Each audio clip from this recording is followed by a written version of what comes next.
బుడవేరులో నుంచి వాటర్ వెళ్తుంటే ఈ చేప ఇచ్చేయడానికి వీళ్ళు పైపులు పెట్టారు. ఇప్పుడు ఆ పైపులే మాకు చేపార్థం అయిపోయి ఈ ముంపు వచ్చింది. అటులో నుంచి వాటర్ వచ్చేస్తుంది, మనం ఆపలేకపోతాం.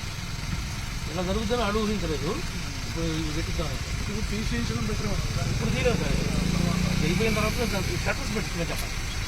లాక్ పైనుంచి చక్రం ఇస్తే క్లోజ్ అయిపోద్ది, ఓపెన్ చేస్తే ఓపెన్ అయిపోద్ది. అలా పెట్టామనుకోండి ఎవరికి ఏ రకమైనటువంటి ఇబ్బంది కూడా రాదు. ఈ మండలంలో మూడు విలేజెస్ దొరుకుతున్నాయి సార్. కైపాడు మండలం, ఏలూరు మండలంలో 14 విలేజెస్ అసలు నీళ్ళలోనే ఉన్నాయి. రోడ్లు లేవు. ఇల్లు అయితే పట్టలేదు, కొద్దిగా కలపూరులో కొద్దిగా పట్టింది. అందరికీ బియ్యం అవి కూడా ఇచ్చి మంచి ఇస్తాను. ఈ వాటర్ కూడా పద్ధతి రావడం కొల్లూరు దగ్గర అంటే 1% కూడా కాదు ఈ వాటర్. వచ్చే వాటర్ ఇంత వాటర్ అవుతున్నప్పుడు మనం గోదావరి వెళ్తున్నాం. ఇప్పుడు డాక్టర్ మీద ఇంత ఇబ్బంది అయిపోయింది, కానీ గోదావరి వెళ్తున్నట్టు వెళ్తున్నది. గోదావరి ఫ్లడ్ వస్తుంది చూడండి, అట్లా వెళ్తుంది. ప్రస్తుతానికి ఏం పెరగలేదు. అవుట్డోర్ క్లీన్ అయితే తప్ప ఈ ఏదైనా సమ్మర్లో గట్టిగా టైకప్ చేయాలి సార్.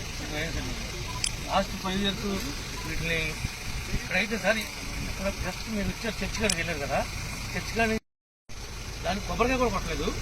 80 లక్షలు బిల్ చేసుకుని అది పని చేయకుండా ముందుకు రికార్డ్ చేసేసి శాంక్షన్ పెట్టేసుకుని టెండర్ వేసేసుకుని పైపెచ్చి మా డబ్బులు ఇవ్వట్లేదు, కోర్టులు వేసారు. ఎవరు ఎంత దారుణం అంటే సార్ మీరు కొద్దిగా దృష్టి పెట్టి ఇది విజిలెన్స్ మీరు రాసి మేలు కలెక్టర్ గారు పంపించి ఎంక్వైరీ చేయించి అప్పుడు ఎంబుక్ రికార్డ్ చేయడం ఏంటి, టెండర్ పెరగడం ఏంటి, పని ఒక్క బకెట్ అని తీసాడా? 80 లక్షలు సార్. మరి ఎదురు కోర్టుకు వెళ్ళడం, న్యాయస్థానం కూడా మోసం చేయడం, ఇంత దుర్మార్గమైనటువంటి పాలన ఎప్పుడు కూడా ఉన్నాయి. ఒక్క బకెట్ కూడా తెలియదు అనుకోని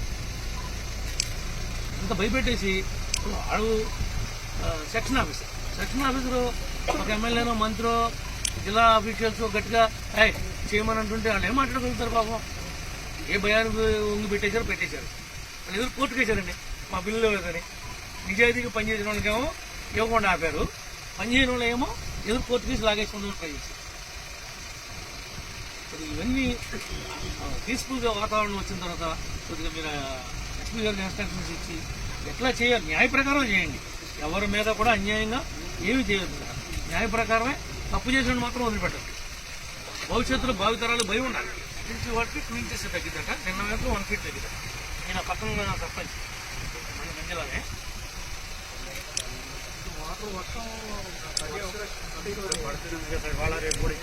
ఇంకా వాటర్ వల్ల ఎంత ఇంటేక్ వస్తుందో దాని మీద ఈ రెయిన్కి అయితే ఏం లెక్క చేయదు సార్.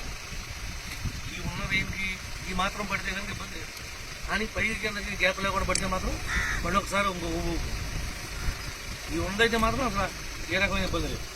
సేఫ్ అది గ్రేమ్ నైట్ అందరూ ఇదే జాబ్లో ఉన్నారు.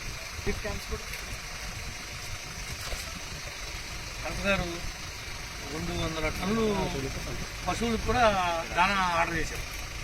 నేను చెప్పాను ఆర్డర్ గారికి, జేడీ గారు 4 రోజులు మట్టి చెప్తున్నా ఇట్లా ఉంది సార్. తినడానికి గేదెకి కానీ ఆవుకి కానీ గడ్డి ఎక్కడ దొరుకుతుంది?